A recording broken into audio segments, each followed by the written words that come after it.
এইমাত্র লাইভে এসে শাকিব খানের শেষ সিনেমার আপডেট দিলেন পরিচালক অনন্য মামুন। বিস্তারিত থাকছে ভিডিওতে। বিস্তারিত জানতে ভিডিওটিতে একটা লাইক দিয়ে সম্পূর্ণ ভিডিও দেখুন। দরদ সিনেমার পর আবারও নতুন সিনেমা নিয়ে হাজির হচ্ছেন পরিচালক অনন্য মামুন, এবং সেই সিনেমার নাম হচ্ছে শের। এবং এই শের সিনেমায় থাকছেন মেগাস্টার শাকিব খান। তবে এই শের সিনেমার ঘোষণা দিয়েছেন অনেক আগেই। শাকিব খানের সঙ্গে শের সিনেমাটি হচ্ছে খুব শীঘ্রই। তবে এবার সাকিবিয়ানরা বেশ হতাশ এই খবরটি নিয়ে। তবে এখন পর্যন্ত কনফার্মেশন হয়নি সিনেমাটি নিয়ে। তবে পরিচালক অনন্য মামুন একটি পোস্টের মাধ্যমে জানিয়েছেন শের সিনেমা নিয়ে তার অনেক বেশ বড় পরিকল্পনা রয়েছে।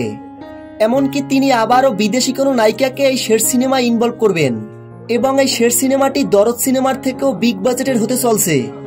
এবং এই শের সিনেমার জন্য ইতিমধ্যে তিনি বড় বড় প্রডিউসার খোঁজা শুরু করে দিয়েছেন, এবং নতুনভাবেই তৈরি করা হবে শের সিনেমাটি।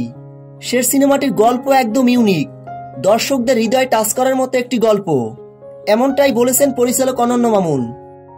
পর্দায় শের সিনেমাটি দেখে দর্শকদের ভালো লাগবে। দর্শকদের কথা চিন্তা করেই শের সিনেমাটি নির্মাণ করতে যাচ্ছেন পরিচালক অনন্য মামুন। সকল ভক্তরা শের সিনেমাটি দেখে নতুন কিছু উপলব্ধি করতে পারবে, এমনটাই তিনি বলেছেন তার পোস্টে। এখন দেখা যাক শেষ পর্যন্ত কি হয়।